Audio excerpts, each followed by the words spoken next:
Pronto. Pronto, vê se vai. Então, e eu, no dia que eu passei isso, eu me emocionei. No dia que eu passei, eu te mandei, Tá, boa noite, boa tarde. Meu nome é Thiago, sou aluno da licenciatura em matemática aqui da UFRJ. E esse é mais ou menos o rascunho, esse slide já está finalizado do trabalho da SIAC desse ano. O nome da apresentação é E se eu errar, ressignificando os erros por meio da metodologia de matemáticas. E ela está muito ligada à nossa pesquisa, né, principalmente no que se trata do erro. Então, a gente tem um ponto de partida, que é pensar a matemática primeiramente como um campo do saber. E, nesse sentido, a gente pode ter a matemática como um campo do saber que é passível de novos conhecimentos, novas aprendizagens, através também do campo de investigação. Vamos pensar na matemática como campo de saber e campo de investigação. A gente tem que a matemática, principalmente numa perspectiva de educação matemática, ela é uma atividade humana. Então, nisso, a gente pode desenvolver práticas e expandir os conhecimentos de matemática, entendendo ela como uma atividade humana. Tá? O projeto em si o papel do erro nos processos de ensino e aprendizagem em matemática nos anos iniciais. Então, a nossa pesquisa ela tem um recorte nos anos iniciais do ensino fundamental, o que é muito interessante porque, quando a gente pensa nessa temática do erro, ela tem muita pesquisa no ensino fundamental 2, no ensino médio e na área de graduação, mas na área em matemática nos anos iniciais mesmo do ensino fundamental, ela não tem muita pesquisa. Então, isso é interessante, que isso torna meio que uma exclusividade dessa nossa pesquisa. Então, a gente trata também o erro como uma pesquisa e também como uma metodologia de ensino. Então, questões que foram passadas assim, para a gente foi sensação de incapacidade de estudar e aprender matemática, isso que os alunos geralmente sentem quando lidam com o erro. Tá? Visão negativa do erro no processo de aprendizagem e também a cultura avaliativa de desempenho. A gente vai ver mais para frente que quando a gente pensa numa cultura avaliativa de desempenho, isso tem muita interferência em como a gente lida com o erro e como a gente passa as mensagens sobre isso para os alunos. Tá? Então, a gente tem uma ideia que a maioria reage mal aos erros porque a gente fomos ensinados, né, com a ideia de que os erros são ruins. Isso está presente no livro da Joy Bowler, Mentalidade de Matemáticas. Calma aí. Então, a maioria das pessoas reage mal aos erros porque nós fomos ensinados que os erros são ruins. É uma forma cultural de pensar que o erro é uma ausência de acerto, né? Mas isso não é verdade, né? A gente vai ver mais para frente. Então, dessa forma, tem muitos paradigmas que estão associados não só ao erro, mas com a aprendizagem de matemática no geral. O primeiro deles é que é preciso ser um gênio para ser bom em matemática. Né? Isso está muito ligado ao cérebro matemático. Né? E muitas pessoas têm essa ideia, né? Eu sou de humanas, eu sou de exatas, porque elas acham que já nasceram, né, vamos dizer assim, com um talento natural para matemática, um talento natural para outras áreas. Mas isso não é verdade, porque isso é um mito e toda pessoa tem chance de aprender matemática em altos níveis. Só que muitos alunos costumam pensar isso e até professores costumam passar essa ideia para os alunos. A matemática não é para vocês. A gente tem também que a matemática é apenas memorizar regras e procedimentos, né? Quando é justamente o contrário, né? Se a gente for pensar numa perspectiva de matemática problematizada, a gente pode pensar as regras e procedimentos a partir dos problemas e não do que costuma ser apresentado, né? Que é pensar problemas a partir de regras e procedimentos. Então, isso coloca muito a matemática numa caixinha, né? Ela é só pegar fórmulas quando a matemática pode ser aberta e criativa. Isso, muitas vezes, ter a matemática ensinada dessa forma, como regras e procedimentos, pode causar um desinteresse nos alunos em relação à matemática. A gente também que fazer as contas rápidas é necessário, né? Algo que, assim, que eu tive um estalo sobre pensar isso, foi aquele programa do Luciano Huck, onde tem as crianças que elas fazem as contas super rápido, né? E quem vê aquilo ali e não tem uma análise profunda daquilo, acha que só é bom em matemática quem faz conta ultra rápido. Sendo que, quando a gente pensa algo profundamente na matemática, isso requer tempo. Né? Pensar profundamente requer tempo. Então, isso também é um mito. E agora, mais ligado à pesquisa, a gente tem, por exemplo, uma frase, né, que eu não vou fazer perguntas ao professor, que eu tenho medo de errar. Né? E muitos alunos têm esse pensamento de não expor o que eles pensaram, e, né, qual foi o raciocínio matemático por trás da questão que eles tiveram que fazer, e eles acabam sendo, de certa forma, negligenciados ao se sentirem capazes de tirar as dúvidas por ter medo de errar. Então, né, vendo as últimas frases, que eu apresentei, a gente tem que os processos de aprendizagem não são lineares.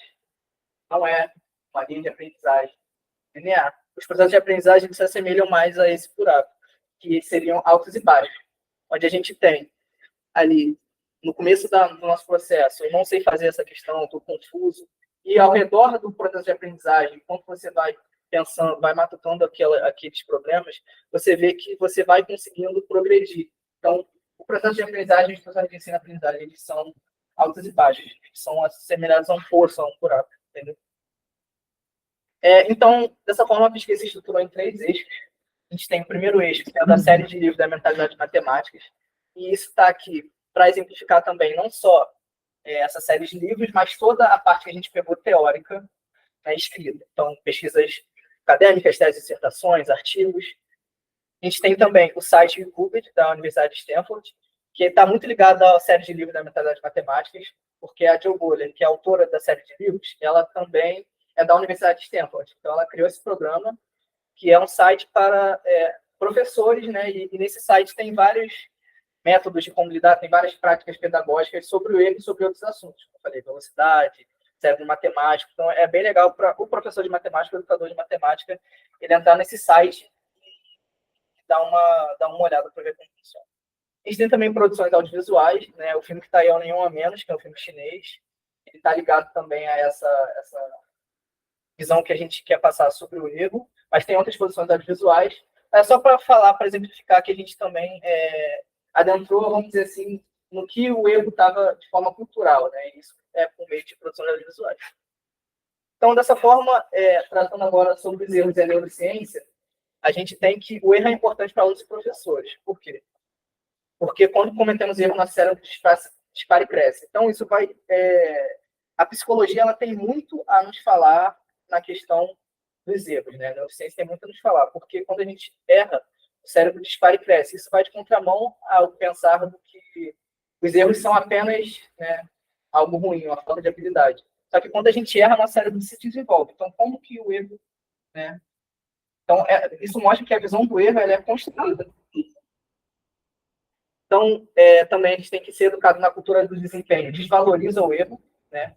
Porque em muitas escolas orientadas a testes, a provas, né, você não pode errar porque é só o acerto que é necessário. Então, a gente vê muito isso aí. É uma ideia que não é construtivista de educação, né? Quando a gente tiver só avaliações quantitativas, o erro ele vai ser desvalorizado porque ele não é possível de errar num ambiente como esse. Então, a gente tem que um mapa de calor de um cérebro com mentalidade fixa e mentalidade de crescimento. Aqui, lembrando que não está ligado ao desempenho, tá? Está ligado só como nós reagimos ao erro. Quando a gente tem uma cultura de desempenho que ensina para a gente que os erros são ruins, quando a gente erra, a gente não tem muito desenvolvimento cerebral. Porque a gente já tem essa ideia de que errar é ruim e é uma falta de habilidade. Mas quando a gente é criado com a mentalidade de crescimento, de que os erros são uma oportunidade de aprendizagem, quando a gente erra, o nosso cérebro tem muito mais atividade elétrica. Então, é isso que está dizendo aqui. Então, aqui do site YouTube, que eu trouxe também, lá tem um guia das práticas de mentalidade matemáticas, que eu trouxe a terceira prática, que é desafio e esforço. Então, a gente vê aqui que tem essas figuras, e a gente tem sobre os erros, dificuldade de questionamento, e a gente tem também iniciando, desenvolvendo e expandindo. E cada etapa, a gente tem uma forma de lidar com esses determinados assuntos. Por exemplo, quando a gente está iniciando o trabalho sobre os erros, ou seja, a gente não tem essa ideia construtivista dos erros, a gente tem que os erros, a gente só valoriza aquilo que são os acertos, né? Enquanto quando a gente está desenvolvendo e expandindo, a gente vai melhorando a relação que os alunos têm com essa área do conhecimento, sobre os erros, né? Por exemplo, quando a gente tem o expandindo, a gente tem os erros como oportunidade de aprendizagem, né? Então, todo esse processo é visar uma ressignificação pedagógica dos erros, tá? E ao longo da apresentação, tinha algumas imagens, né, algumas imagens em forma de círculo, sobre o livro que a gente tratou também no projeto de pesquisa, né? Então, vou falar um pouco da história do livro. O nome do livro é O Menino Tinha Medo de Errar, é um livro infantil mesmo, tá? Mas ele traz essa temática e é muito interessante. Então, a gente tem um menino que está representado ali, e ele não sai muito de casa, porque ele tem muito medo de errar. Então, ele não brinca com os colegas, ele tem medo de errar quando cai diante dos colegas. Então, isso acaba fazendo ele ficar muito sozinho. tá? Esse medo de errar, né? E isso também influencia, obviamente, na escola. Ele tem muito medo de errar, tem muito medo de ir mal nas provas, né? Eu fiz ali ele fazendo uma prova e tendo pensamentos de números com um formato de monstro e tal. Sendo que um dia, uma fada das crianças que tem medo de errar chega para ele, chama ele para embarcar no foguete. E ele embarca nesse foguete, e essa fada leva ele para o reino da perfeição. E nesse reino da perfeição, todas as coisas são iguais, né? Vocês podem ver ali, todos os pássaros são iguais, todas as árvores são iguais, todas as flores são iguais. E ele se questiona, né? Por que nesse reino tudo é igual? Por que reino, né? E ele se questiona que não tem nenhum ser humano naquele reino, não tem nenhuma pessoa naquele reino. E a fada fala para ele, esse reino é perfeito. Aqui só existem pessoas que só acertam. Aí ele fala, ué, então todas as pessoas erram, né? Se no mundo perfeito não tem ninguém, porque nesse mundo só deveriam existir as pessoas que só acertam, então ele fica pensando sobre isso, e isso, assim, muda a vida dele, porque a partir desse momento ele vê que errar era possível errar, né? Ele não precisa ter todo esse medo de errar. Então, assim, isso muda a vida dele, ele vira um menino muito mais alegre, e a última imagem, ele, né, não está na janela, provavelmente está brincando na rua com os colegas, e isso modificou a vida dele nesse sentido, tá? Isso é um breve resumo do livro. O livro não é muito grande, tem 40 páginas, mas eu coloquei aqui umas imagens para caber e falar um pouquinho sobre isso. Então, uma reflexão que fazer os alunos perderem o receio de estar errado é uma intervenção possível para os professores de matemática, os educadores de matemática. Então, se a gente constrói, se as ideias que os erros são ruins, um pensamento construído pelos professores, pelos alunos, isso é possível de ser desconstruído também. E a gente vê o quanto é libertador quando os alunos têm a liberdade para poder errar, para expor seus pensamentos, né? Então é isso, né? A gente pode modificar, os professores têm o poder de modificar as mensagens que a gente passa para os alunos sobre os erros. Então é isso.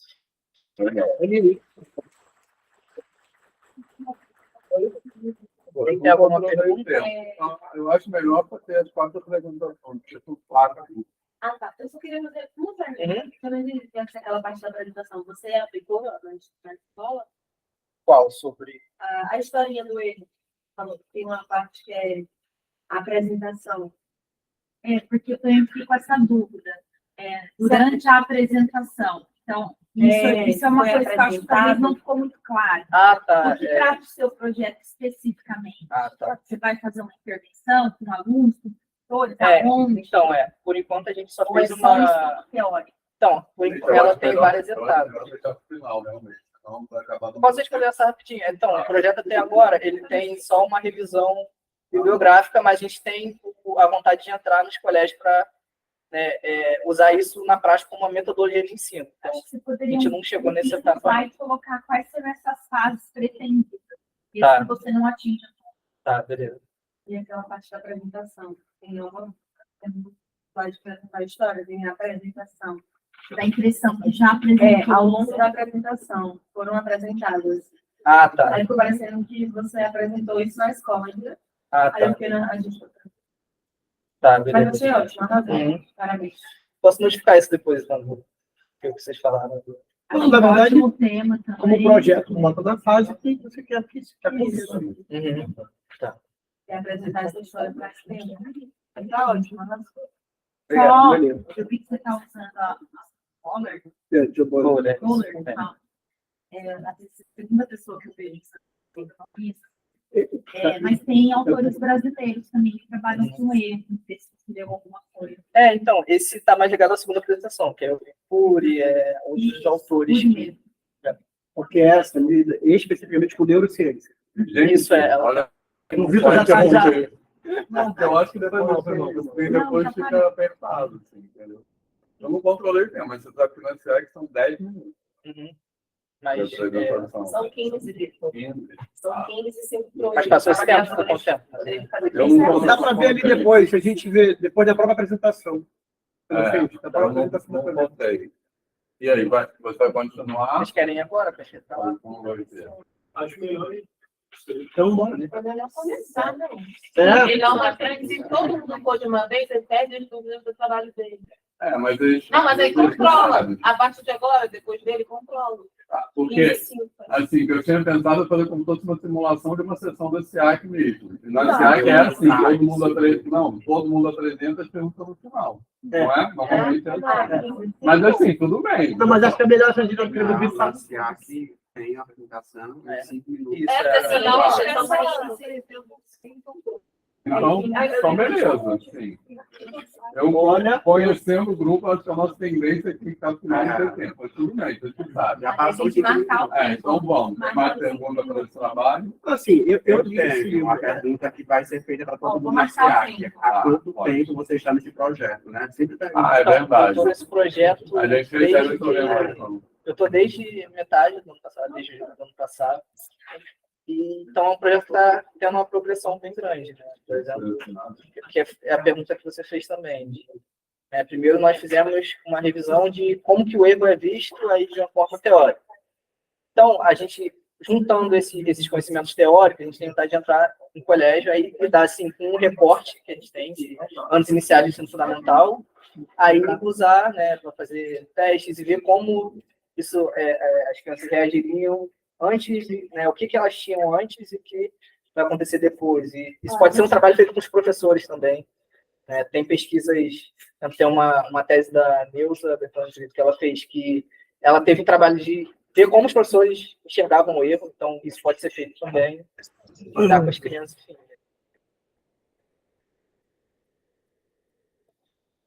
enfim. Eu tenho. Assim, Mas já passou o tempo. eu não tenho uma. Eu acho que não me cortou. Não, mas é sério, assim. Não vou fazer, mas é só para você. Você leu o livro todo? Não, ele só, essa apresentação é só o capítulo 2. Porque vale a pena você estender, para você entender que contexto esse capítulo 2 está. Só isso. Eu já disse livro, porque a Jobora, inclusive, se apropriam dela, e o próprio YouTube, ela faz algumas coisas como se fosse fácil pra caramba, e acho que é bom a gente também fazer contraponto, mas para você, não para você, tá? Para você entender que ela é também apropriada, por exemplo, num viés extremamente cognitivista, entendeu? Como se fosse individual a parada. Então, e não é. Se você for ler o livro, não é isso que ela propõe. Por isso que foi até que o meu orientador falou comigo, de ter esse cuidado quando falar, por exemplo, principalmente naquela mentalidade de crescimento, falar que aquilo não está atrelado ao desempenho, né? E nem é individual só, assim, tem a ver com o contexto, inclusive, cultural, porque vai ouvir coisas, aquela história de ouvir o que ele está ouvindo.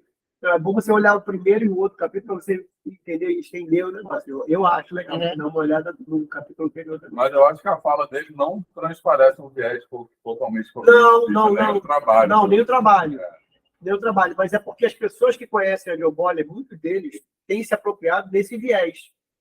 E aí, de repente, pode até achar que você está também nesse viés. Alguém que já se apropriou. Você fala que está se apropriando da maneira como, inclusive, ela propõe. Entendeu? Agora acabou. Tá, agora você vai continuar. Acho que era Outra pessoa. Esse segundo é menor, né? Ele não tá, é só um rascunho. Dois sozinhos. Mandou 2 trabalhos. Não, é porque a gente tinha um integrante que ele não vai poder apresentar. Então, Entendi. É melhor para a pessoa apresentar. Isso que eu não sei. Se vocês quiserem para intercalar, É melhor, eu acho. vocês querem Vocês sabem. Eu acho melhor. Depois ele volta. Depois volta. Tá. Copia para a página, para a tela. Tem outro. Copiar para a página. Esse é o Eu estou sem coisa, eu posso mandar por e-mail? Pode. Por e-mail do Gmail. Cada um é o contrário de baixo. Esse é o aí aqui, tipo, escurece até o... Olha, eu vou pegar uma Qual é o seu e-mail? Victor Ponto Geraldo. Sabe como é, né? Victor com C, Geraldo com I. Caiu quando? Que horas? Então, cai que dia? 2h30? Calma aí. Chegou. Oi? Lá no canal da científica já. Pega depois. O teu PV, né? Esses dois.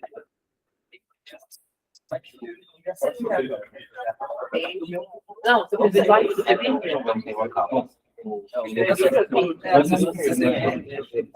Pronto. Aí, peraí, que eu vou compartilhar aqui no Drive depois. Onde tá?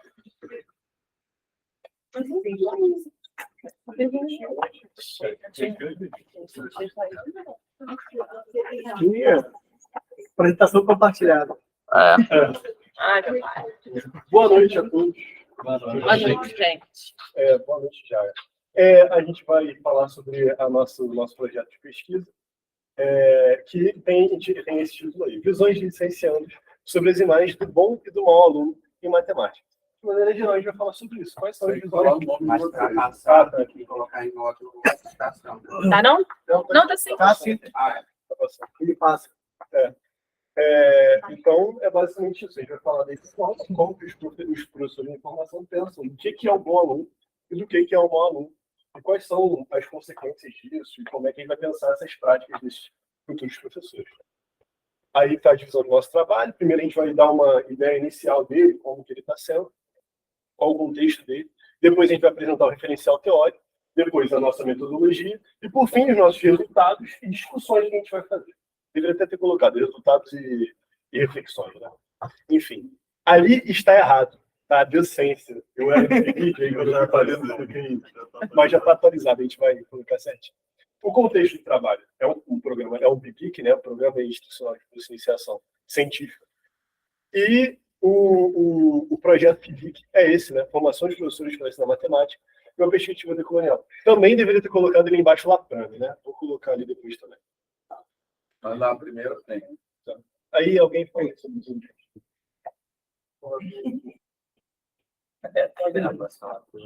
Ó, só para saber, isso eu estou marcando tempo. Ah, não, tudo bem. Então, assim, aqui.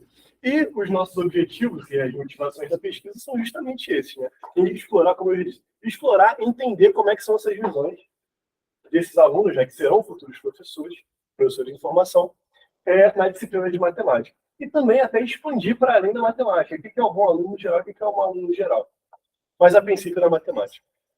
E entender como essas imagens se constroem ao longo da sua formação. E como podem repercutir exatamente isso. Como que aconteceu, né? Qual o contexto dessas situações e como isso pode ser as consequências disso no futuro, na produção docente dele. Agora sobre o resultado teórico. Bom, o nosso trabalho ele é muito pautado o nosso estudo sobre o mau aluno e o bom aluno, ele é muito pautado na questão da decolonialidade, né? E a gente fala muito sobre principalmente da hierarquização do conhecimento dentro dessa estrutura de bom aluno e de mau aluno. Então, a gente busca olhar isso como uma herança histórica colonial, né?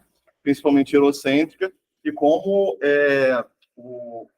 as definições de um bom aluno e de mau aluno acabam por dizer quais conhecimentos são mais valorizados e quais conhecimentos são negligenciados dentro da escola e como isso afeta os alunos. E, por consequência, quais corpos são negligenciados e Exatamente. quais corpos são privilegiados. Exatamente. O nosso trabalho ele tem bastante referências de textos do Vitor e de Kijane Krenak. Pode passar? Passou não? Foi. Beleza. E aí, como eu falei, né? A gente busca, a partir da decolonialidade, falar quais são, né, as referências que a gente tem de um bom aluno e de um mau aluno, da onde que vem essas referências, né? Quais são as relações delas dentro da escola e, novamente, como isso privilegiam certas formas de aprendizado e como isso negligenciam alunos que não alcançam essas características vistas de um bom aluno. Foi. Pode falar. Então, a gente montou um questionário, né, para saber o que os estudantes da licenciatura, né, futuros professores pensavam. E aí a gente colocou questões relativas ao tema, né, do que é um bom aluno, do que é um mau aluno, e também colocamos respostas que discursivas. E a gente fez isso para evitar, né, a limitação, porque quando a gente coloca o forms e tem as opções, é só múltipla escolha, e aí quando a gente abre, a gente consegue ver como a pessoa está refletindo, como a pessoa está pensando. Também fizemos essa entrevista coletiva, semi-estruturada, aconteceu nesse espaço aqui mesmo.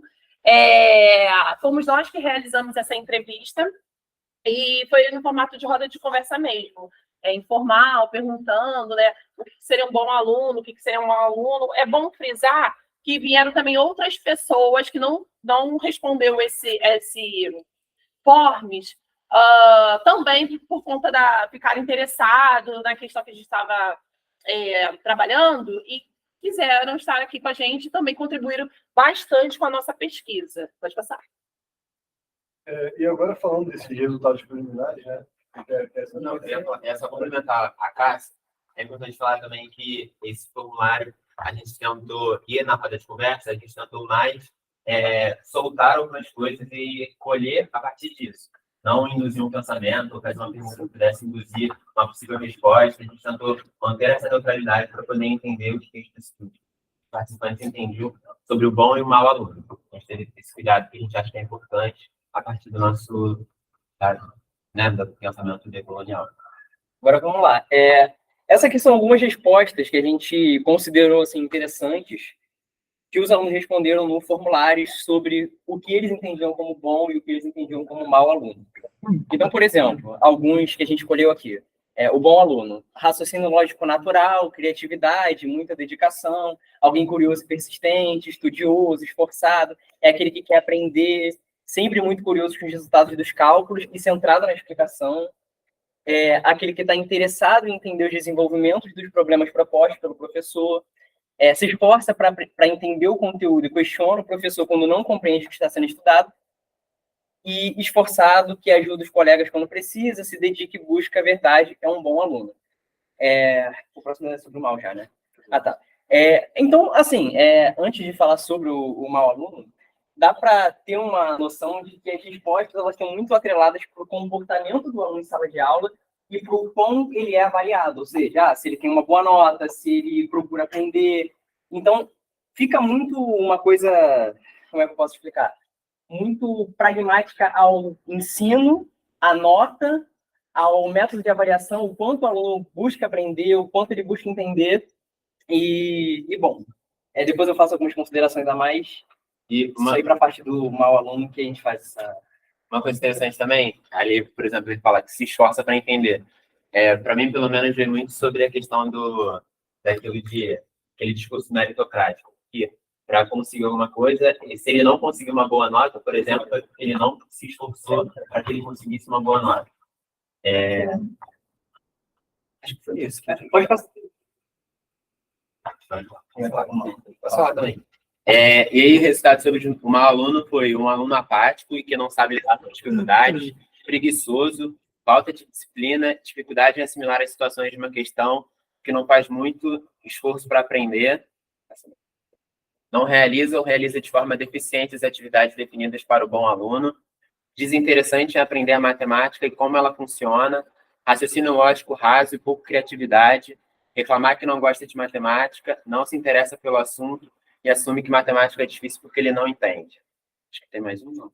Não. Então, aí, no geral, vocês podem perceber que é um pouco disso, né? É uma coisa que é muito pragmática. O seu aluno, ele se comporta em sala de aula, se ele faz bagunça, se ele procura aprender ou não, se ele pergunta, se ele tem boas notas, se ele tem nota de ruins. Então, fica uma coisa muito pragmática, né? Tipo, a consideração entre bom e um aluno está muito impregnada no comportamento dele e no método de avaliação. Ou seja, se você mudar o método de avaliação de uma escola, será que as respostas vão ser as mesmas? Isso é um grande questionamento.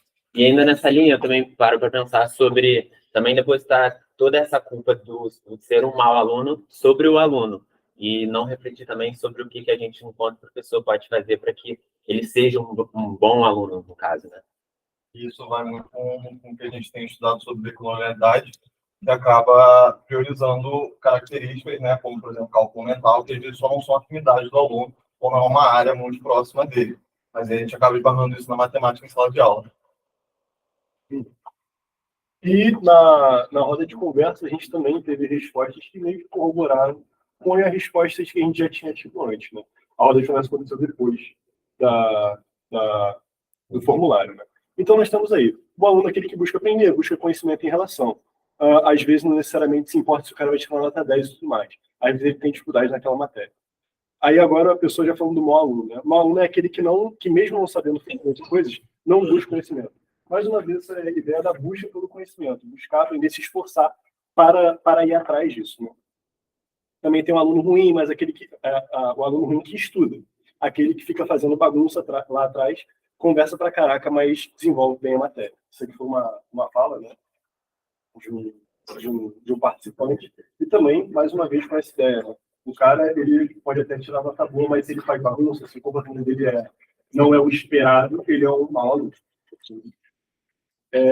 E acho que uma coisa importante também para a gente repensar é a própria ideia do mau aluno. Mal é uma palavra muito forte, na minha opinião. Mas a gente deixa isso por aqui. Aqui, outras respostas. Acho que a gente tem que se desprender disso de nota para falar de bom e mau aluno. Acho que um bom aluno é um aluno participativo que é esforçado.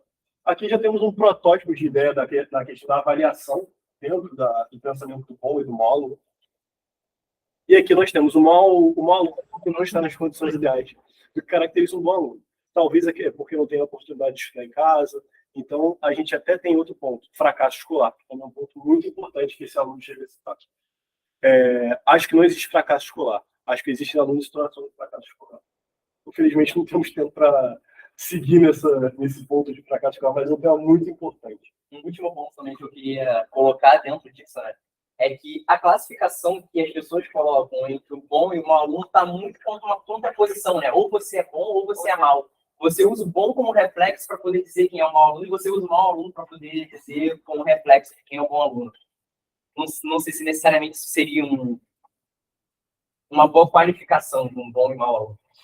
E para essas reflexões, né, e conclusões e reflexões finais, a gente coloca aí, primeiramente, o bom aluno imputa a produtividade. Essa ideia da meritocracia. O bom aluno, ele passa a ter as características parecidas com o aluno trabalhador. É o cara que é esforçado, é o cara que dá resultado, é o cara que é disciplinado, é o cara que é interessado no que ele está fazendo.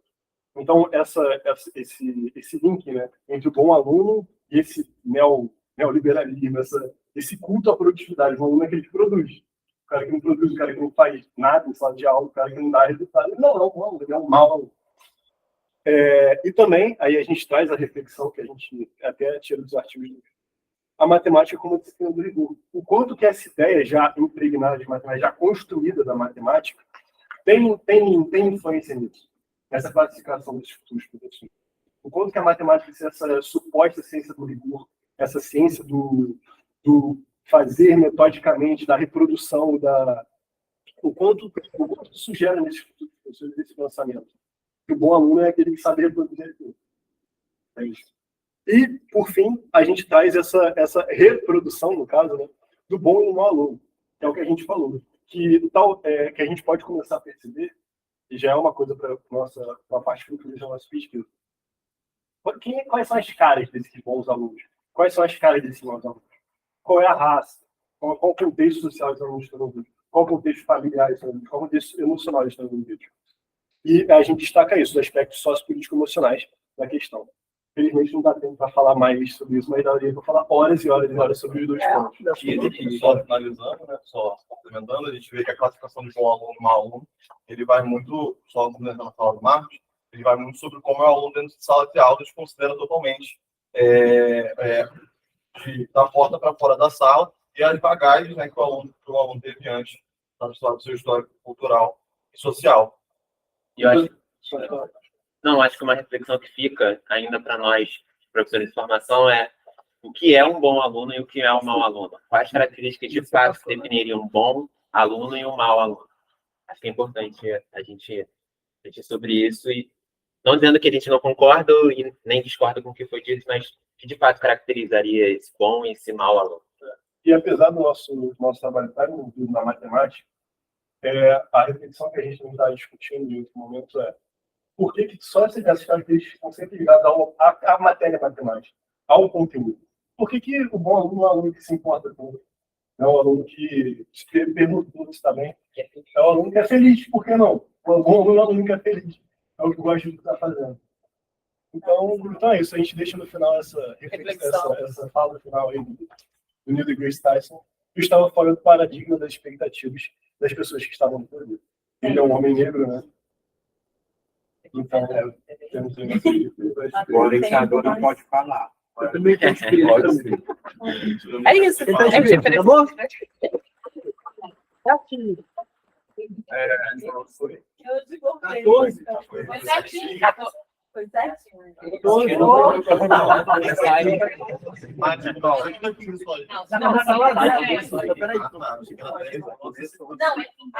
gente, ó, eu queria dar umas sugestões para a apresentação, assim.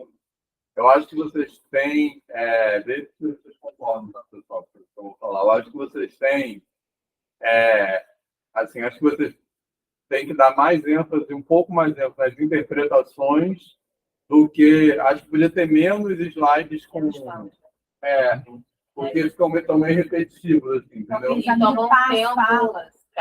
Agrupar as falas em categorias. Tá gravando ali, gente. Ah, tá.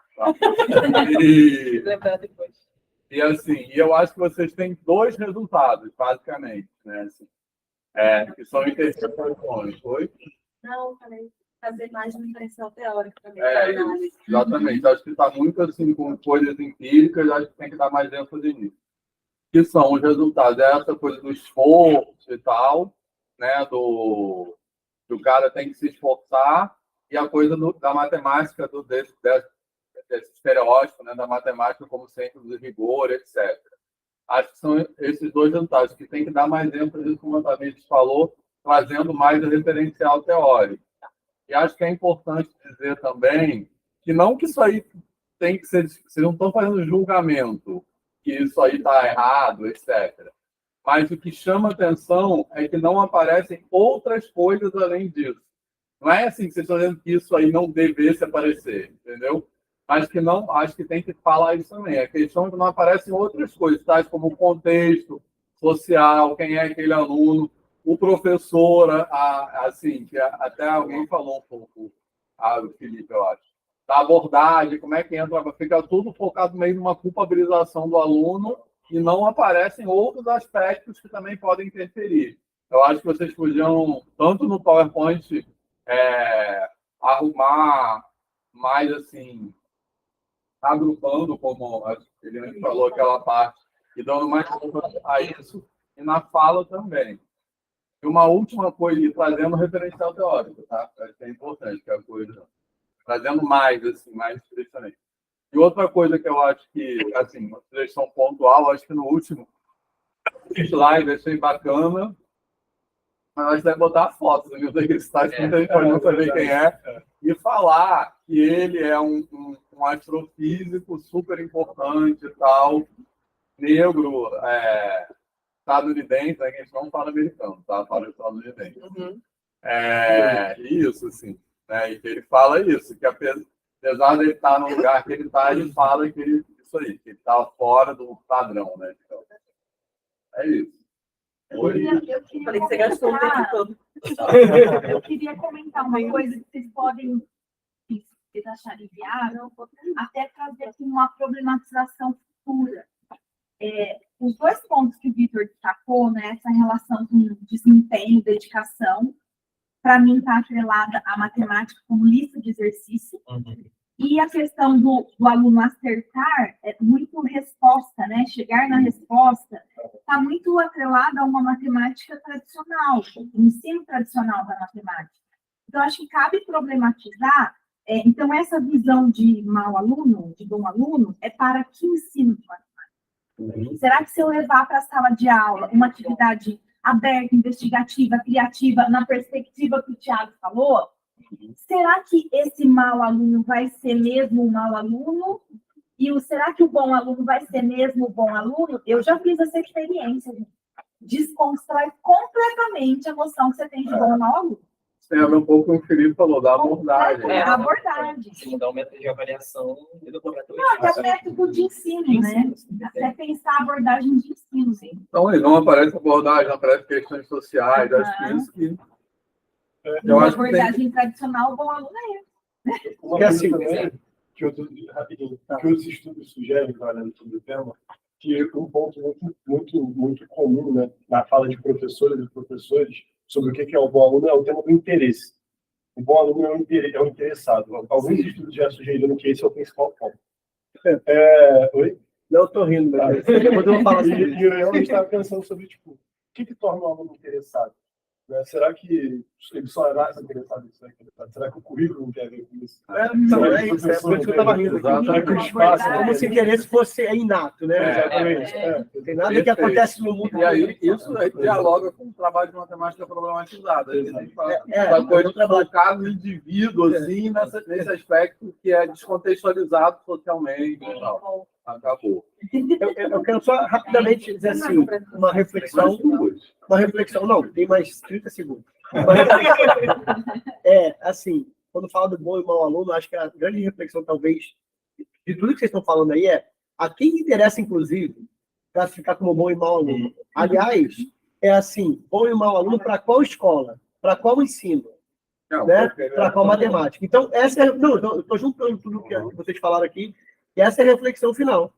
A quem interessa... E aí entra o referencial teórico, isso aí. que são as relações de poder que vocês falaram no início, trazendo ênfase para isso no final. Isso aí, pronto. Se não ficou, vocês falaram, é isso. Cadê? Pronto, é isso, acabou. E aqui que vai indicar as pesquisas futuras, como você falou, de qual a cara. Vocês falaram de raça e gênero, quem são esses alunos?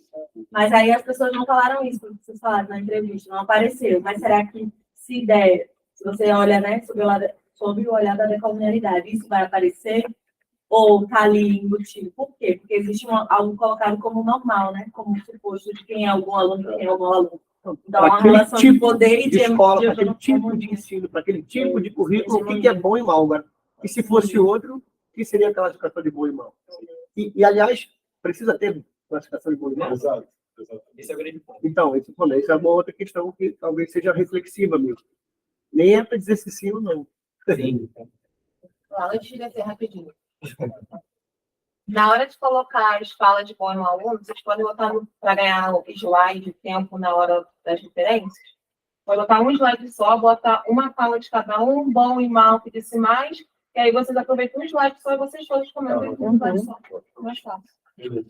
Acho que faltou só vocês se apresentarem, falar o nome do orientador, também tomar cuidado para não ficar uma pessoa. Ordenar direitinho, não que não pode interferir, mas só para ficar certinho. Gente, ensaia os passinhos de um lado do outro. Assim. Bota na ordem, já ensaia o passinho. Então, mas é normal, você joga na pesquisa. Isso aqui é a irmã do André, cara. Acho interessante não usar vermelho no ruim. Quem foi ideia? Não usar vermelho. Normalmente a gente associa mal aluno com verde e vermelho mal. Nem reparei.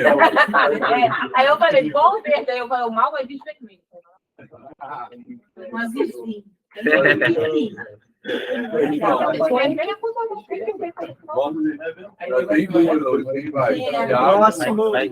Mas ela vem depois? A menina vai ver? A menina acho que vai entrar online.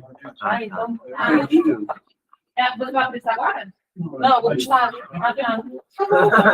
Gente. Cadê o Léo? Não, tem que intercalar. Ah, tá. Cadê? Então volta ele. Pode botar aqui. Então volta ele. Vai lá, fecha isso aí. Não, não tem nenhum. Acho que tem que fechar, né? Você quer o quê? Exatamente. Botar o meu. Botar qual? O meu amigo. É que o dele fica tudo em cima, tudo invertido. Não é o teu aqui, nada? É isso. Esse. Agora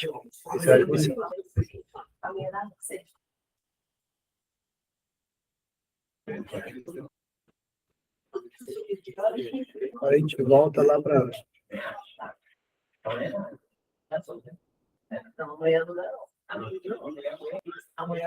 O Alexandre, olá, estou por aqui, mexendo em tudo. André, você botou teu irmão para apresentar aqui que eu vi. Você sabe até de que eu estou falando.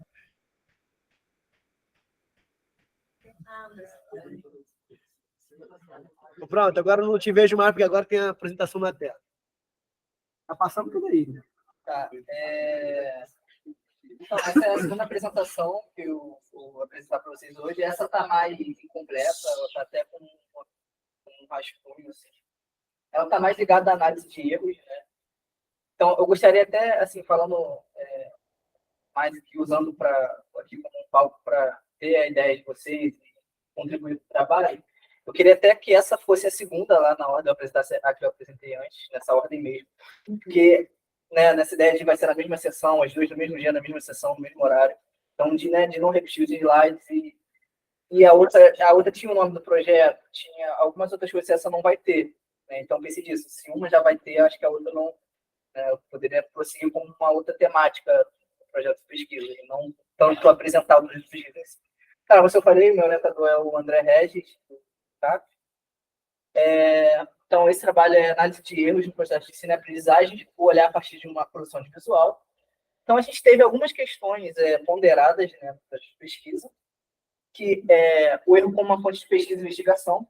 Né? No outro trabalho, eu falei sobre a matemática como um campo de investigação e campo de saber. Agora, nesse quesito, a gente já tem aquilo consolidado. A gente parte agora para uma análise dos erros em si.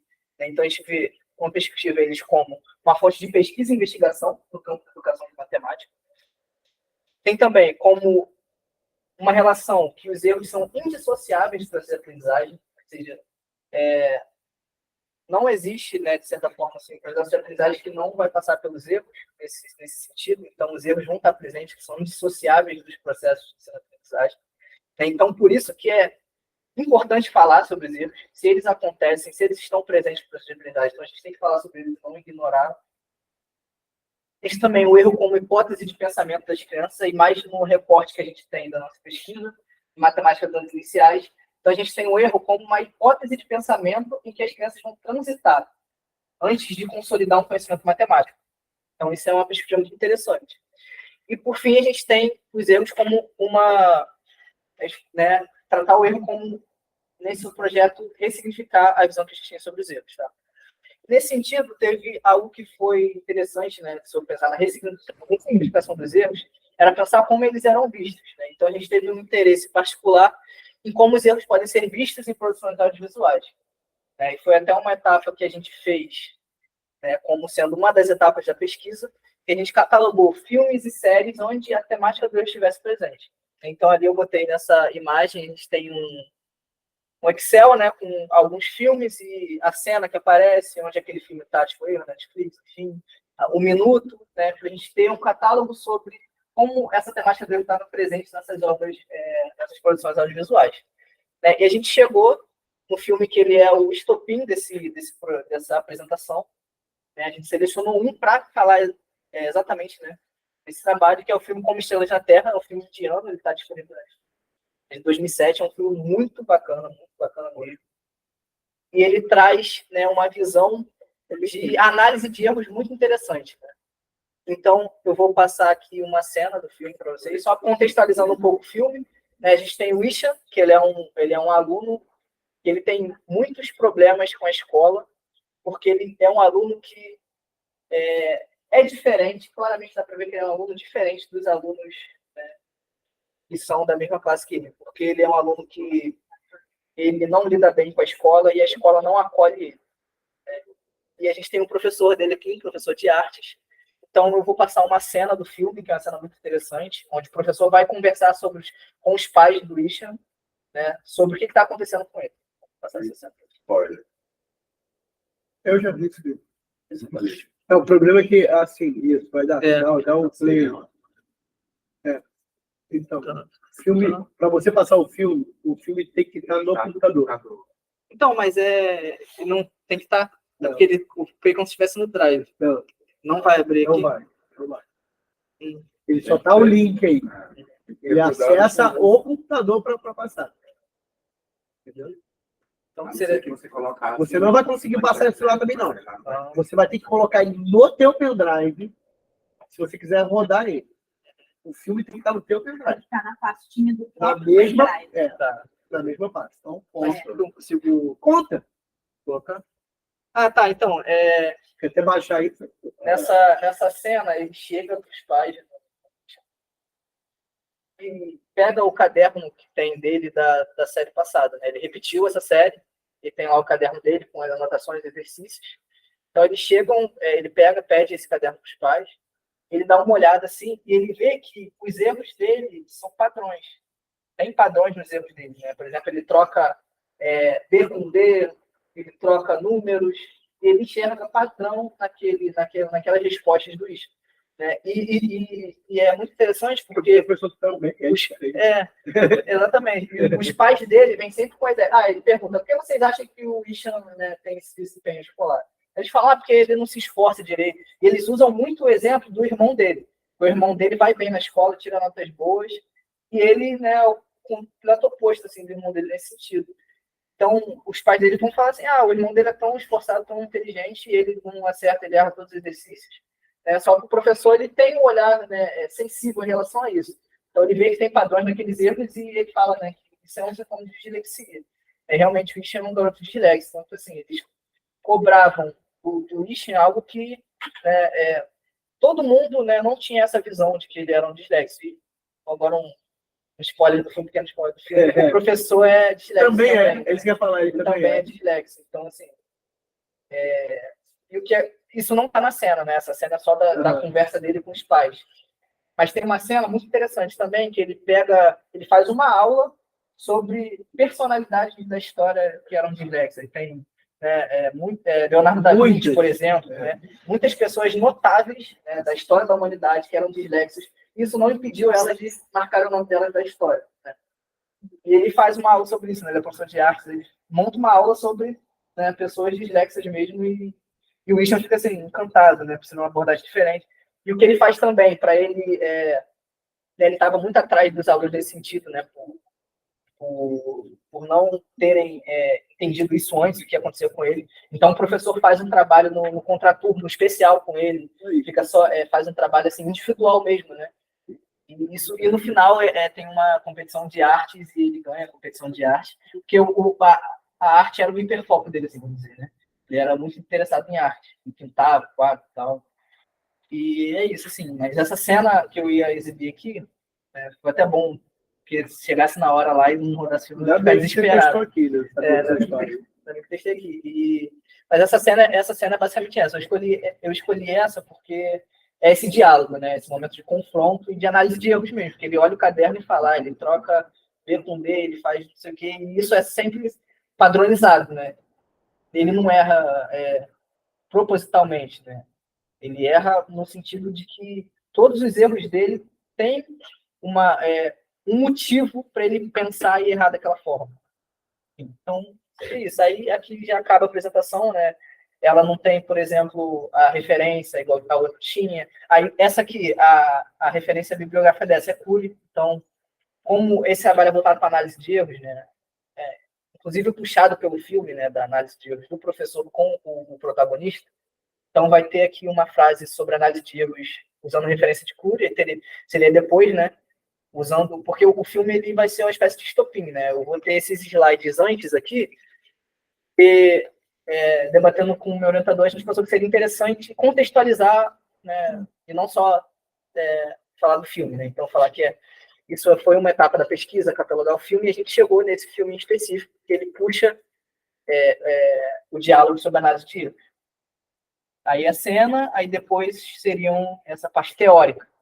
Aí finalizaria mais parecido com a última apresentação. Legal. Olha só, vocês têm que ver se lá no local da apresentação vocês vão conseguir, porque muitas vezes não tem áudio nos lugares. Assim, se não tiver áudio, acho que não teria problema, porque está legendado. O filme ele não tem dublagem, inclusive, então está legendado, então se não tiver áudio, acho que daria, mas não consegui mesmo. Não, mas é só botar o filme aí, no pendrive. Mas eu preciso fazer uma pasta dessa apresentação e botar o... Não, você não tem o pendrive aí? Sim. Não, lá não, você tem que botar na mesma pasta. Porque vai ser colocado lá, você não vai botar... Uma pasta, põe dentro do pendrive, você já cria a pasta, Isso. põe o vídeo e faz o link ali dentro daquela pasta, Isso. dentro do pendrive. Senão ele não... Para buscar ali, você buscou em algum lugar no drive.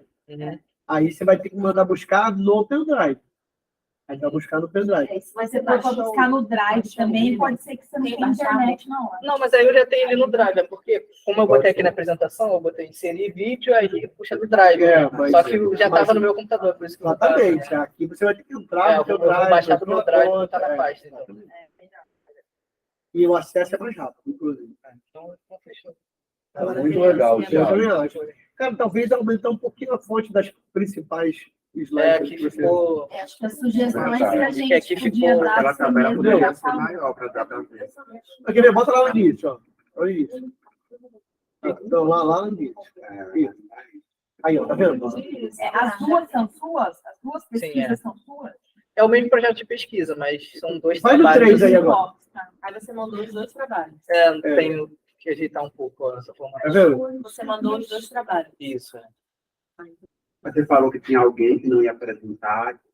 Isso esse projeto, como ele é ligado aos anos iniciais, ele é um projeto da licenciatura em matemática e pedagogia. Legal. Então nós tínhamos um E o integrante da pedagogia e ele saiu do projeto. Entendeu? Aí, por não poder apresentar. Ele também, eu vi isso na hora. Vou mexer nessas coisas. Entendeu? É mudar a fonte e aumentar um pouco. Mudar negrito, né? Aumentar a fonte por negrito. Aqui já está em negrito, é a mesma fonte, mas em Não, negrito. Então essa já Embaixo Aí não vou dá alterar pra aqui ler. também. A apresentação for de tarde, vai ter iluminação do Ó, sol. aí tá. Vai ficar bem. Foi muito bacana. É verdade. Muito bacana Não, isso. esse está bem no processo de. Não, mas tá legal. Mas é Construção. super legal essa coisa, que o filme retrata como o erro é visto, assim, culturalmente, socialmente, né? Assim, isso entra na sala de aula. E acho que uma pergunta que vamos fazer é, mas e os outros filhos? Você fez um levantamento, talvez Botar aí. para falar um pouquinho, né? Uhum. Teve uma categorização, olha, esse aqui trata o erro como problema. Se você tiver alguma categorização, ou se falar, não tem ainda, pelo menos dizer, olha, esse foi o que chamou a nossa atenção e não foi feita ainda uma categorização dos demais. Isso não foi feito. Para quem não conhece, esse mesmo ator, ele participa de um outro filme. Esse aí problematiza o ensino fundamental, né? E tem um outro filme que ele participa que chama Os Três Idiotas, que problematiza o ensino superior. Muito legal. E foi um filme que eu só conheci a partir do projeto mesmo. Né? Fala, você já assistiu, Vitor? Mostra até as aulas da engenharia, tem até aula de cálculo. É do mesmo ator. Então é isso. Falta ainda mexer um pouquinho.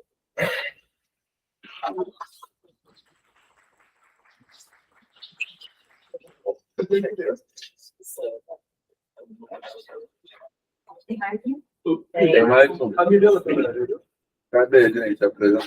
A Milena está na reunião, Vitor? Não.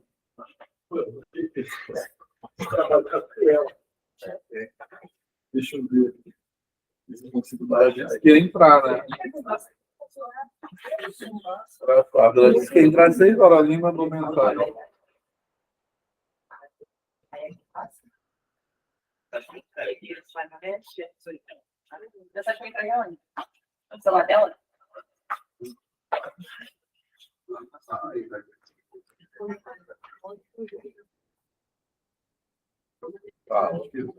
Você não tem correção entendeu? Eu tenho, só que eu tenho que ir baixando aqui. Vitor, uma coisa que eu falei, a gente no slide, está apresentando um grau de slide com algumas perguntas. Vamos lá. Pode ser. Deixa eu compartilhar. Se tiver esse slide, PowerPoint. Eu acho que não calma. Não, é não é PowerPoint. PowerPoint tem que ser formato. Não, sim, mas tá, não entendi. Canva. Entendi. Não estou programa com Isso. Tá. Preciso mexer. Não, eu não sei mexer no não. É online. Aí, Vitor, eu te no mandei navegador. por e-mail. O link, né? O pior que seria legal se mulher tivesse. Porque é o tema da pesquisa dela. Ela disse que vinha, né? Engraçado.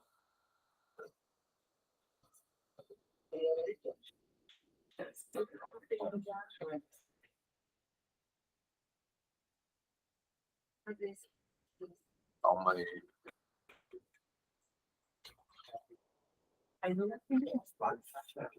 Vou baixar para cá.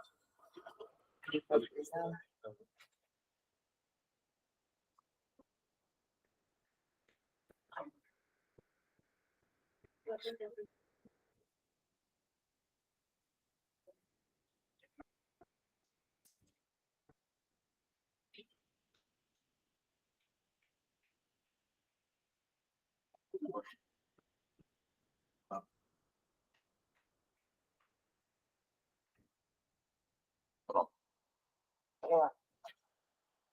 Deixa eu tentar. Pra Milena? Tá, então quando tu manda mensagem, a gente vai falar. Tá.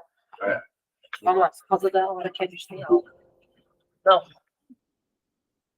Então, gente, a gente vai começar a apresentar nosso trabalho. Ele tem como título uma questão de representatividade sobre a presença ou ausência de professores negros e professores negros na matemática da escola e da universidade.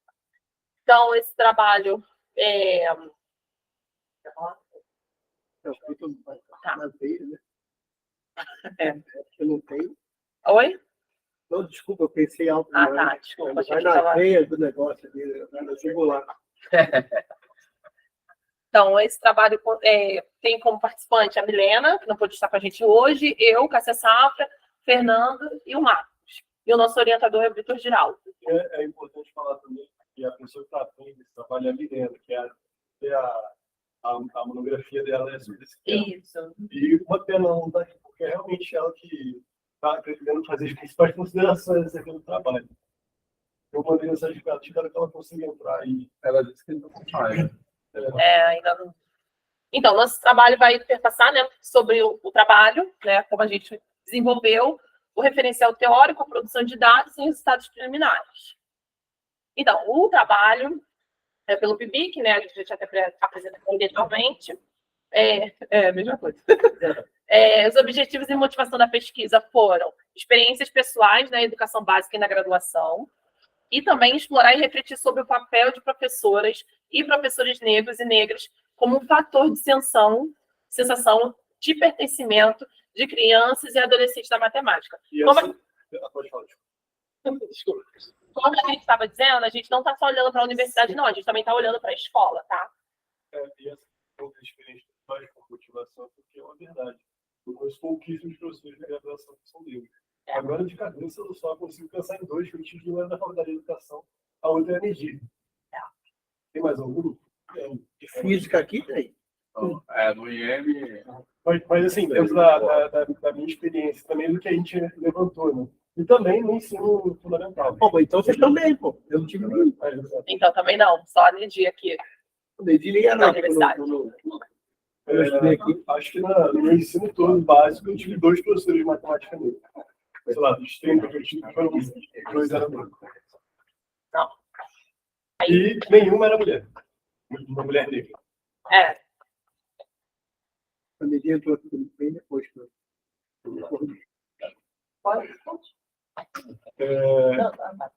Essa questão do referencial teórico, né, era para a Milena dissertar aqui com vocês. Mas a gente especifica, né, esse foco entre o racismo individual e o racismo institucional. Né? E a gente separa aí, né, essa citação da Schumann. O racismo individual é entendido como atitudes e ações individuais, a discriminação raciais feitas nas práticas de relações interpessoais. Mas o racismo institucional se configura por meio de mecanismos de discriminação nos corpos, da estrutura social, e que funcionam mesmo sem a intenção dos indivíduos. Né? Esse é um assunto que tem ganhado muita importância, né, recentemente, dentro das discussões raciais, sobretudo essa questão do racismo institucional, né? Que não é só essa ideia de ser preto, de ser macaco, de ser aquilo, mas uma estrutura toda da sociedade que se alicerça na subjugação do corpo preto, né? Sobretudo do corpo feminino preto. Então, fazendo esse recorte, porque a escola e a universidade são instituições que não estão, que com certeza estão envolvidas nesse ponto.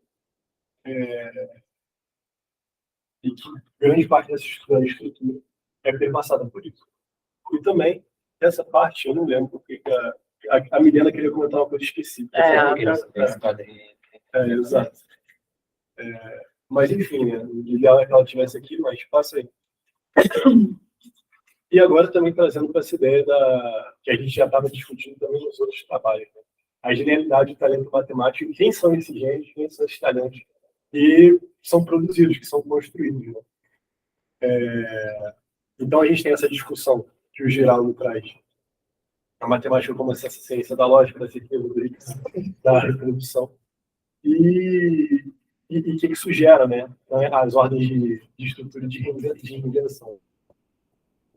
Vamos passar também.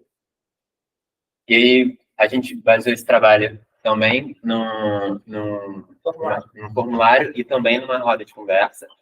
E a gente foi com os alunos do Instituto de Matemática, alguns alunos da licenciatura e outros alunos dos outros cursos. E a gente abordou diferentes tópicos também.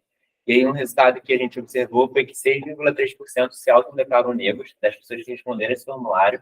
E a gente trouxe no próximo slide também essa diferença de pessoas que se consideram brancas, e todos tiveram um baixo número ou nenhum professor de matemática negro em sua trajetória escolar, desde o ensino básico até o ensino superior.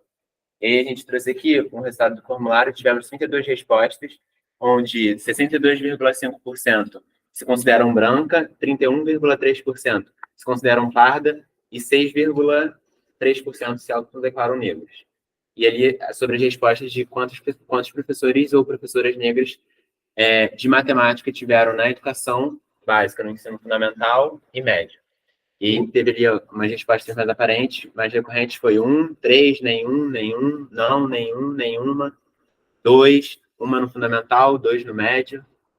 Eu vou tentar dar um jeito de dar um zoom nisso aí, porque eu não estou enxergando nada. Talvez A mesma coisa, limpar. Exato. Talvez também se a gente botar nesse formato aqui, mas eu não assim, já que teve vários, fazer um gráfico. Né? E aí, como eu falei, foi uma roda de conversa, teve cerca de 20 alunos da licenciatura, também teve outros alunos. Oi? Só botar um dado. Tá, realizado. Não sei porque esse tópico esse segundo tópico. E aí a gente discutiu também sobre o papel do professor e do professor e da escola no combate ao racismo. Esse segundo tópico, porque também, como no outro trabalho, os resultados da roda de conversa também foram similares ao resultado da... Foram as mesmas pessoas que responderam o formulário? Não, nem todos. Tinha mesmo pessoas, mas nem todos. E outra coisa também, esse slide ele não tá terminado, ainda faltam alguns pontos, né? Tem alguns erros, e tem um slide específico que ele só dá só o link que a gente ainda vai montar. E aí, na roda de conversa, a gente colocou essa situação, né, a questão do franjinha, que é uma questão que transpassa, né, essa ideia do racial dentro de sala de aula. Né? E a gente coloca essa suposição. Um aluno negro, então, pergunta para o professor, eu tenho que colorir o franjinha, né, de branco e louro ou posso colorir ele da minha cor? E aí, no próximo, a gente colocou essas questões, né? No próximo slide, a gente colocaria quais foram as considerações dos professores acerca disso.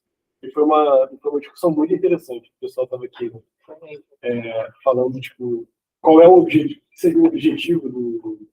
um aluno falou, se o objetivo é só ensinar cores, então ele tem que seguir o objetivo. Seguir ensinar aquelas cores ali.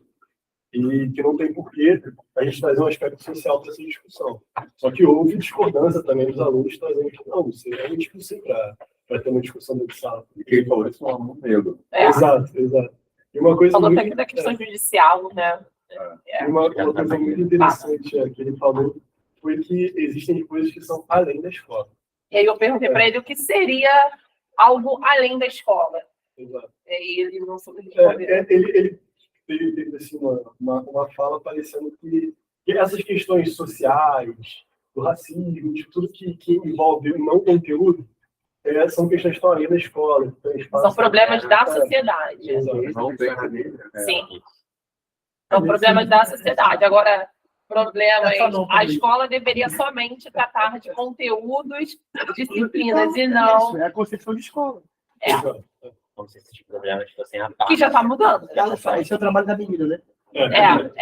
É porque assim, tá bom? Não. Então depois eu E aí a gente teve uma outra atividade, né, dentro dessa roda de conversa, que foi eles identificarem quem eram os cientistas. E esse trabalho, né, originalmente é de outro Isso, trabalho, do Diego, né? isso, Não, é do Rodrigo. Que é do Rodrigo. Isso, Rodrigo.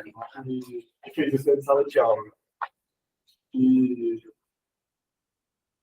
também houveram reflexões acerca disso, né? Vocês conhecem esse trabalho do Rodrigo? Sim.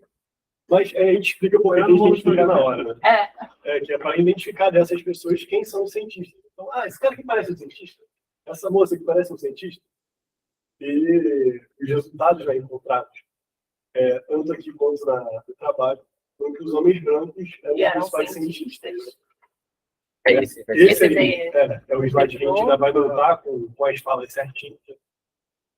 E a gente já parte para a conclusão. A gente traz... Pode falar. É porque tá passando. Por que tá passando? Não, bota lá nos resultados, que a gente não tem.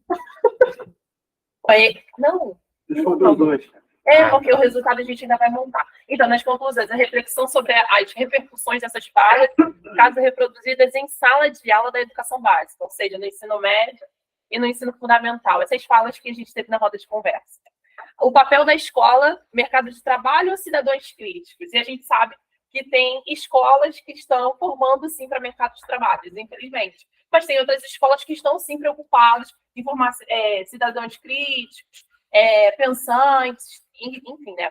E o papel da universidade e da formação de professores. A gente estava até conversando, será que a universidade está formando professores antirracistas?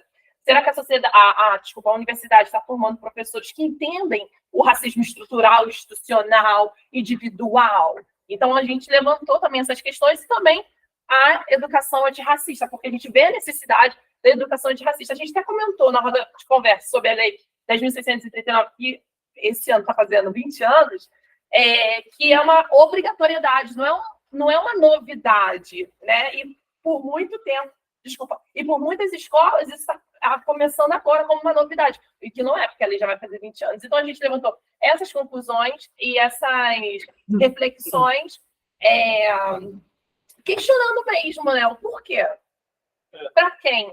Para quem? Sobre essa questão com o papel da Universidade da Formação dos Professores, a gente pode ver no currículo da graduação. Exatamente. O currículo da graduação não prevê nada, literalmente nada que advenha da arte. Exatamente. Nenhum conhecimento matemático que advenha, isso no caso formalmente, né?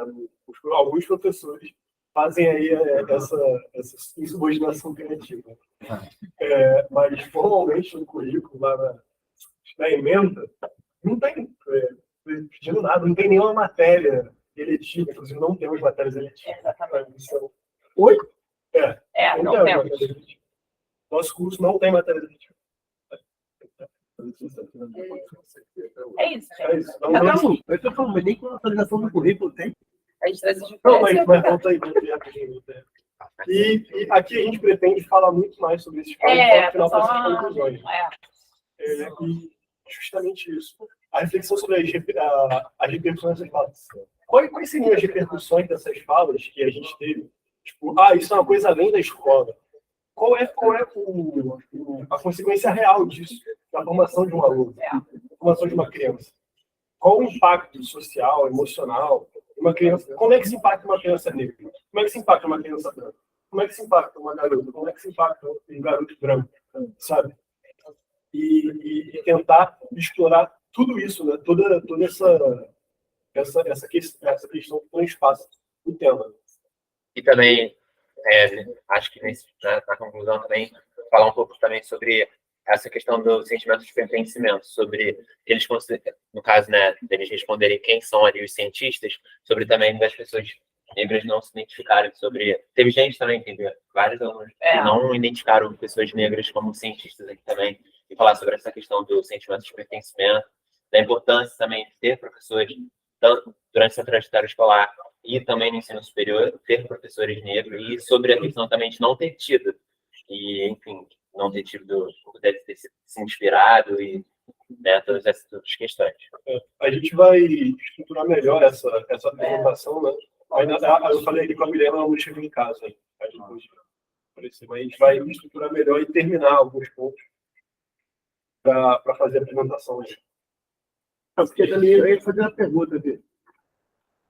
Porque tem umas coisas que acontecem porque há muito tempo em escola, principalmente veio. Eu trabalho no Duque de Caxias, que é essencialmente negro. Né? Duque de Caxias, da Baixada Fluminense, é essencialmente negro. E o público lá é essencialmente negro. Mas se você for fazer essa pesquisa lá, é assim, e perguntar para eles quem dos professores dele é negro, só aquele que realmente tem o escuro, sabe? Tem que estar fechado, retinto. Se não for, eles não chamam de preto. Então, assim, quando você fala assim, quem ele teve de professor dele, talvez traga um outro tipo de informação, né? De não ser retinto.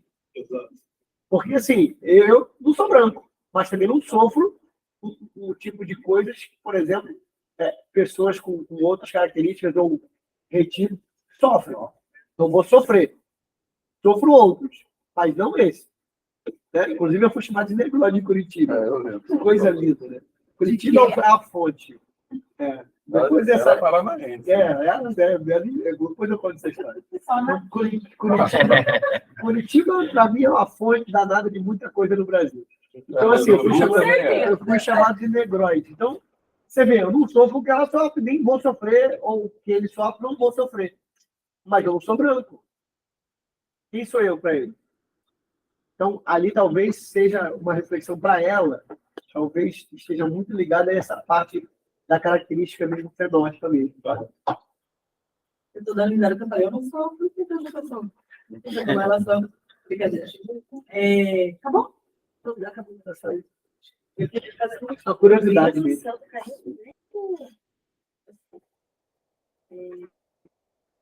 Pode voltar só nas conclusões? Não, o tema, o título, o primeiro tema. Ah, gente, eu li aquela partezinha ali de perguntar o que é branco. Não sei se quem leu. Eu li rápido, assim, porque leitura dinâmica. Eu achei, assim, danado ali. Ah, esse daqui. É isso. Olha isso, cara. Branco, ser branco associado a ser bom. Ah, sim. Então, o trabalho da... Porque eu não faço coisa errada. Esse trabalho da Lia é muito... É difícil até de ler. Caraca, mulher. A tese dela... Não, acho que não é nesse texto aí. Esse texto da campo de vidro? Acho que não. É outro texto. Sempre faço bem. Fala difícil de ler pelas falas. Porque nesse trabalho aí, que é da tese dela, né? Ela entrevista pessoas falando o que quer dizer ser branco, o que é. Ela pergunta assim, você é branco ou negro? Aí a pessoa fala, branco, por quê? Porque eu sou honesto. É uma parada assim surreal. É surreal. É surreal. E aí ela vai discutir a construção psicossocial da branquitude. Qual a sua raça? Sai lá e fica brincando. Ela não vê o branco como uma raça. Ela não racializa o branco. Eu sou engraçado. É cachorro. O título. Eles estavam falando. Não, foi você, foi bem interrupto. Pois é. O tema é uma questão de representatividade sobre a presença e solvência de pessoas negras e negros na matemática da escola e da universidade. No final, naquela parte da conclusão, vocês falaram muito do papel da universidade. Aí eu acho que faltou fazer com essa questão da representatividade. Por que essa representatividade é importante? Pensar essa questão da representatividade é importante para essa representação. Tanto para quem está formando, tanto para quem, por não ter muitos negros, sim, que as pessoas podem falar, sim, eu não tive professor negro, me formei, sou professor do aula. Sigo minha vida. Alguém pode questionar isso, vocês também. Mas, assim, para que na escola, e aí eu acho que trazer mais elementos da pesquisa de Rodrigo, ele fez uma análise em cima disso, né? Falar com as crianças sobre esse imaginário que é construído, de quem são as pessoas que têm acesso à ciência, quem vai ter acesso à matemática ou à física, porque os alunos eles não se veem nesse lugar, porque também não veem essa representação dos professores. Então, é um imaginário construído, porque vem desde a formação de quem vai ensinar também. que na escola não tem espaço para falar sobre essa questão, sobre o que você pensa, sobre quem você é, sobre o seu lugar social, como vocês falaram. Mas eu acho que faltou um link de fazer esse... Só falar isso, amarrar bem o que vocês falaram. É importante, porque assim, eu entendi, mas assim, quem está assistindo, se não for uma pessoa que se importe com o tema, e aí você falou da lei, mas aí eu acho que ali tinha que ter lá a lei. É importante falar da formação antirracista, porque existe uma lei que é obrigatória, então o papel da universidade na formação inicial entra nisso, que vai falar dessa representação. Inclusive, de nos espaços em que não tiver pessoas negras, que as pessoas também sejam responsáveis de manter esse lugar de respeito social, né? Respeito de aprendizagem, respeito com esses estudantes. E cumprir a lei, de trazer a cultura. Então, eu acho que faltou só essa amarração. Então, vocês falam no início, e aí no meio, porque fica um salto, né? Com a apresentação, mas aí é só para elementos, para ajudar vocês a entender. Então, acho que é trazer esse ponto da pesquisa de Rodrigo, que ele vai trazer, de como discutir isso com as crianças para promover um outro impacto depois. Ele fala na análise de como as crianças mudaram. Ele apresentou isso, depois apresentou outros cientistas e tal, e chegou em uma análise de dizer que a representação é importante. Então, vai dar essa sustentação de vocês dizerem, então é importante a universidade também pautar isso na formação. Então, eu ia dizer que também, que na pesquisa do Rodrigo, as crianças são majoritariamente negras. É no Morro da Serrinha, ali em Madureira. Não pode deixar de falar. E o que ele falou, né? É isso. E eu falo... Não falei. Não, é falar isso, porque esse imaginário que ele falou, de Caxias, da maioria dos lugares, é que ser negro ainda é associado a um lugar ruim, né?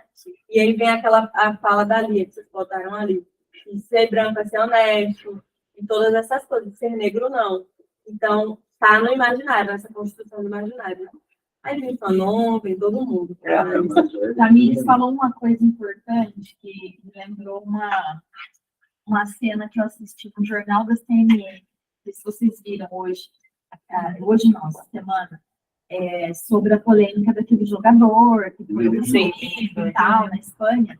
E ela fez uma fala muito importante. Ela é a repórter da CNN. Não lembro o nome dela agora. Mas ela é branca, uma mulher branca, não é a Sadi, não, é outra. Uma mulher branca, e ela parou assim, a câmera nela, e ela falou assim, nós, brancos, precisamos parar de achar que é o negro que tem que ensinar a gente a não ser racista. É nossa obrigação aprender, eles não são professores. É nossa obrigação aprender a lutar contra o racismo. Nós, brancos, mulheres, homens, assim, achei espetacular. De colocar no lugar do branco que ele também tem essa obrigação. Não é ficar esperando a pessoa preta vir aqui te ensinar.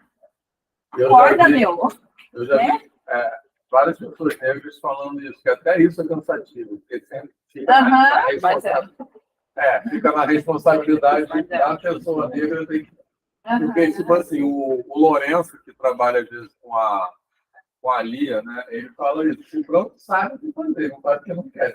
Se ele parar e pensar, ele sabe, assim, entendeu? Então, como é essa coisa de ficar falando, como é que é ser antirracista? Então, acho que vai ter que ver o que vai caber no tempo. Né? Eu ia falar que eu acho que isso que a Tamires falou, acho que é legal conectar com o exemplo do Franjinha.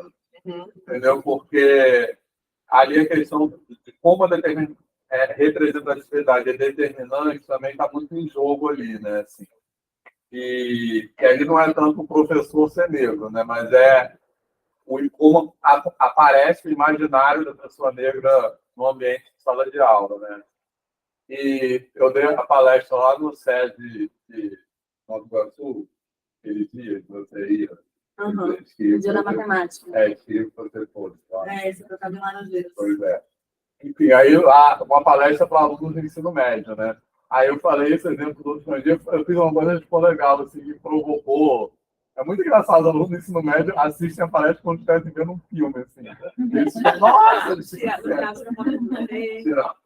enfim, mas aí eu falei assim, eu botei esse exemplo do Franjinha e falei isso. Como essa professora, foi sem querer, na hora que saiu, como essa professora vai responder pode determinar a vida desse aluno. Assim. Aí logo depois veio o slide do Neil deGrasse Tyson.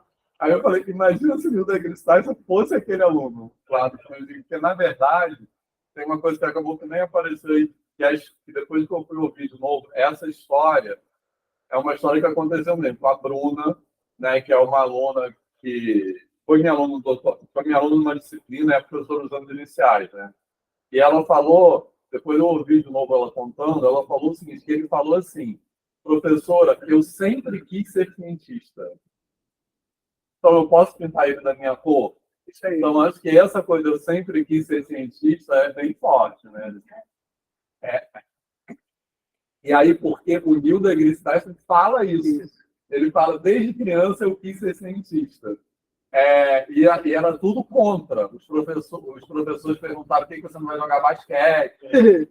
E aí emendou, pô. Aí eu falei isso na hora, assim, porque apareceu nas duas falas, né? Essa coisa, eu quero ser cientista. Aí eu falei, imagina se fosse o Neil deGrasse Tyson lá e a pessoa fala, não, você tem que tentar de ouro.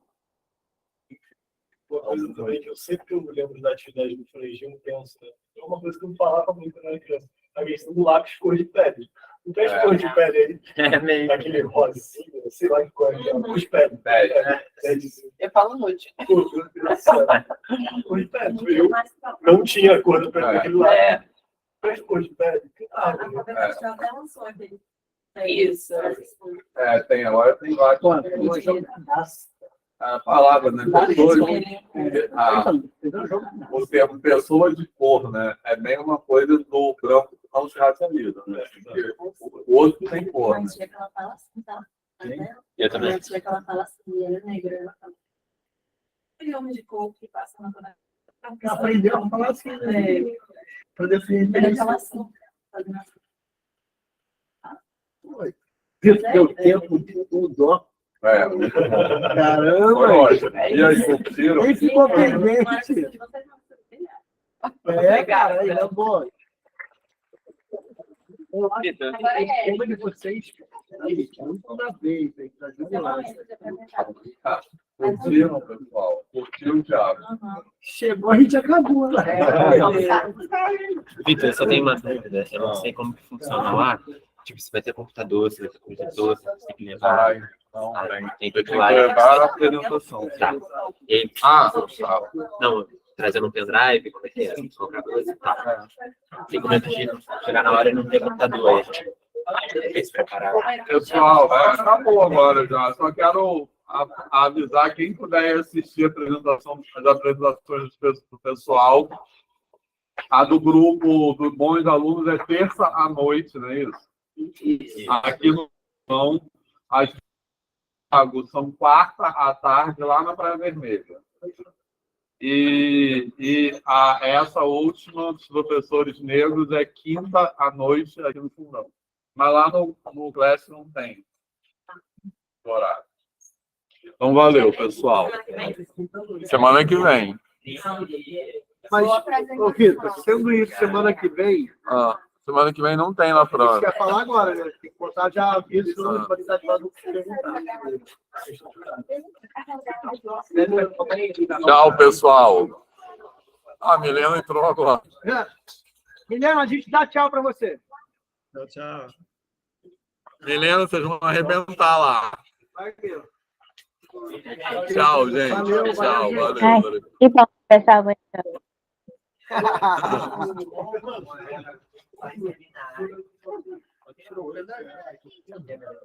O pendrive, eu não te dei. Isso não baixa aqui. Tá aqui, tá? É uma taça de gente.